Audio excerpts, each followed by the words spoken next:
California and this country's penal system, it is much different than the penal systems or the prison systems in other countries, in other Western countries.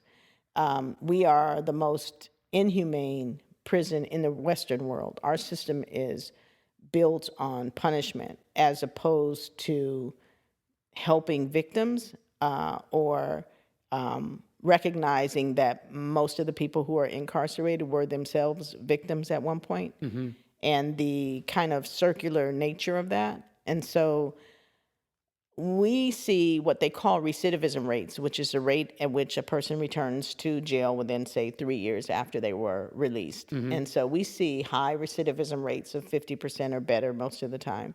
And we wonder why. But I believe it's because we haven't embraced or understood what we should do when someone commits a crime. You have a country that was built by people who carried their trauma with them when they got here. When you look, there's a book called My Grandmother's Hands, I believe is the name of it. And it talks about European trauma, African trauma, and what they call blue trauma. And that's officers. And how our traumas show up with us. And we get into our pain bodies and our trauma bodies, and we don't even think, we just do. When you look at how we don't do anything but lip service to restorative justice. We pay a lot of lip service to that. It's been co-opted. There's some countries in Africa who could teach us something. Can you explain what restorative justice is? Yeah, it's where you make whole to restore. So say if a person has been robbed of something, to restore them would be to return their merchandise. Okay. Right?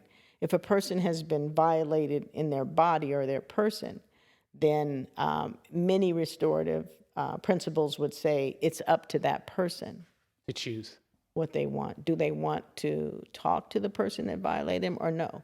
What do they want? How do we restore people? So we got the punishment part down. Okay. You know, we excel at that.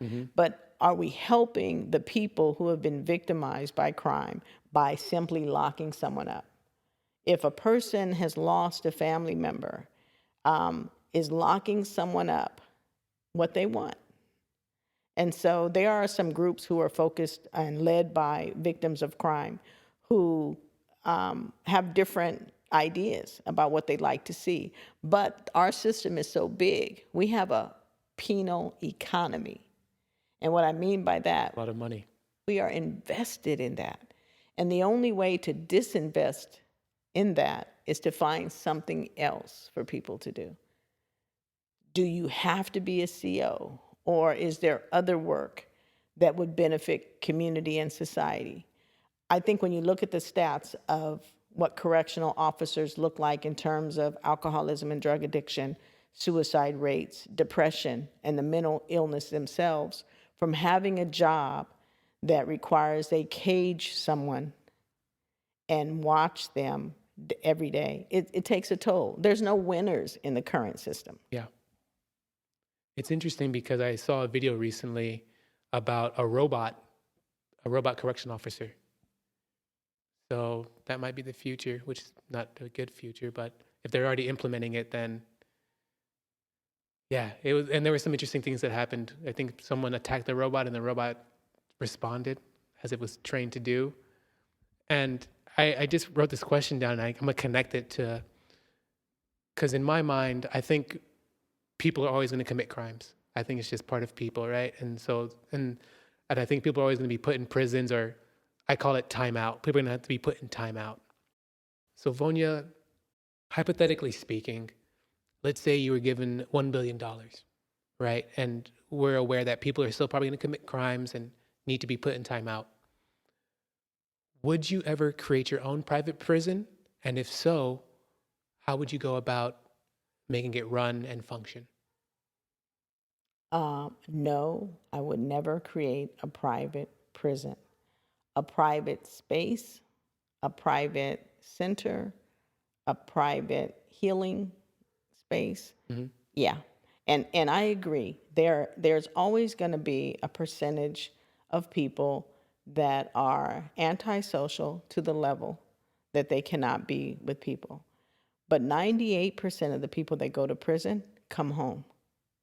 Whether they come home successfully or not depends upon what we do in terms of reentry. And how, yeah, and how they reenter. So crime is interesting because crimes change. We add crimes to the books every day. There was a time when ponytails were outlawed in San Francisco because the Asian men wore ponytails. And some of the people in power felt like the Asians were taking their wives because the Asians had the hashish. And so what did they do? They made it against the law for a man to wear a ponytail. Yeah. And so we can criminalize whatever behavior we want. I work with people. I work with a gentleman who is amazing. His name is Richard. I'm not going to share his last name because I didn't ask him. But we're going to say Richard. Okay. Richard served almost 30 years in prison for taking money from Jack in the Box or robbing Jack in the Box. No weapon, no nothing. Drunk, jumped up on the counter and took money from the register. Walked out of the store. The undercover police were waiting for him outside. He threw the money up in the air. He was so drunk and watched it come down, and he went into handcuffs. When he was 27 years into prison, he went for a parole board hearing. They told him that he seemed like he was ready, but they weren't quite sure. Come back.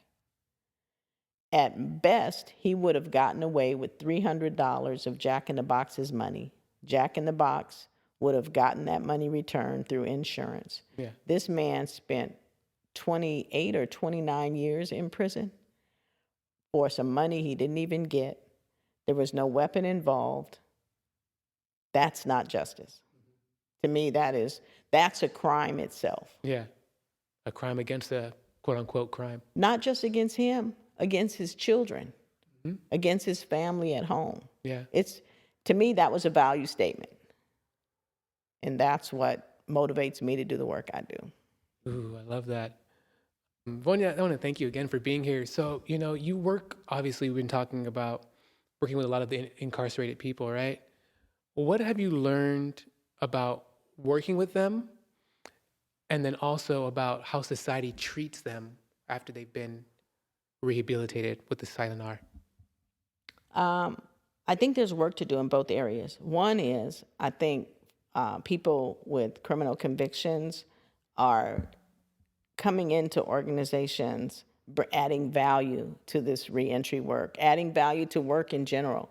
And oftentimes their skill sets are different, or you might not see the technical skills that many of us have.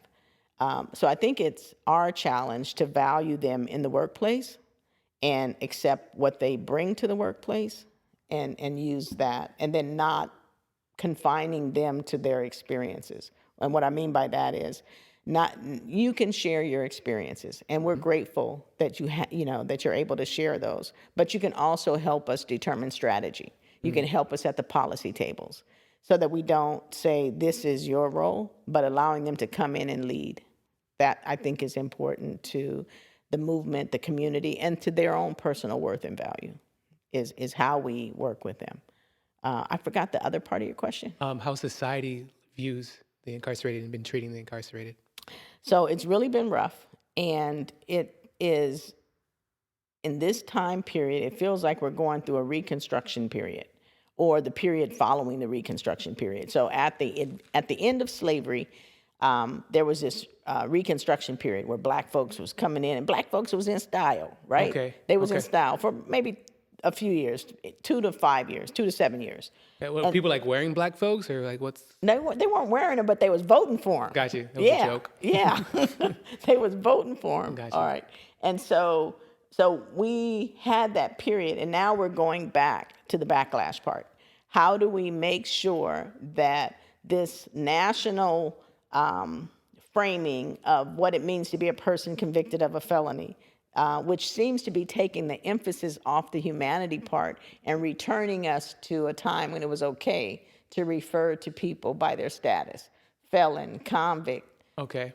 We are human beings and don't want to lose sight of that, or the efforts that have been put into helping society see our humanity, I Wow. think is important. You know, it reminds me when you say that about categorizing people. I remember hearing a lot of people who got locked up, they remember their number like it was yesterday. Do you remember your number? N6357. Yep. Isn't that interesting? I find that so, because correct me if I'm wrong, but the COs will address you by the number a lot, right?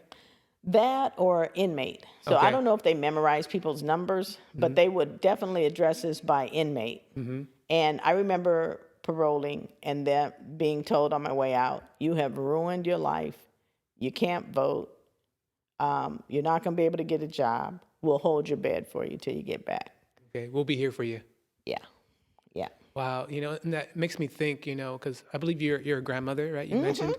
What have you seen a connection between people who have been incarcerated and for their children to also be incarcerated? Have you seen a pattern in that? Oh, the statistics are horrible. The last time I looked, it was like 70% of children who have a caretaking parent. That means a parent who's in their lives who goes to jail or prison. That's their odds of going to jail or prison themselves. And so, in doing work in the spaces that we do, we learned that we look at children's math test scores and determine who's going to jail and prison. And we began, in this state, we began to build prisons to satisfy what they thought was going to be the need. That money could have been taken to provide the services needed to that child so that child doesn't end up in there. And that's what I mean about values. How can you take money and build prisons for a child without giving the child the chance to change their trajectory? It's just, it's unbelievable. I just can't fathom a mind that would say, oh, they're going to prison, let's build the prison now, 15 years in advance. Because it's not their children that are going. Wow. It's not their children, right? Yeah, thank you. Yeah, it's not I their couldn't children. understand. Why would you do that? Why don't you just go fix it? It's not their. This is my assumption. Two things. It's not their children, and maybe they also have an investment in that prison, Yeah, that part. That part. right? Yeah. And two things. Well, the first thing is, this reminds me of the line, school to prison pipeline, right? And I've heard this term so many times, but maybe you can give me your opinion about what that term actually means. The school to prison pipeline? Yes. So we're talking systems, right? Mm-hmm. So think about this. When I was a kid, maybe when you were a kid, they had counselors in schools. Okay. Counselors were replaced by sheriff's officers or school officers, by police. Okay. When children go to jail, statistically speaking, they are most often in school. So that means the schools have decided to call the police. The child is arrested, and that becomes a school to prison pipeline. And then after the arrest, so they came up with something called youth accountability teams, where they would put children who are what they call at risk into these programs. They'd have to report to probation. The district attorney was part of it. All the players, except for public defenders. And so anytime in this state that you have a district attorney and it's criminal, then you should also have a public defender, just to make sure that it's balanced. And so systemically it was flawed. But then they wanted to count the youth accountability team work in that committee as part of supervision. So if a child got in trouble after the youth accountability team, they would be escalated to juvenile hall or some detention place for them, or probation. And so that school to prison pipeline is real. And as more and more people become aware of it, are more understanding that it's not officers that we need. It could be health providers, counselors, therapists. so that if a youth is exhibiting behaviors that are showing that they need help, they have that help. That help doesn't have to be handcuffs. And most of the children who are handcuffed at school already have what they call IEPs open. So the school is aware that there are some problems. What are IEPs?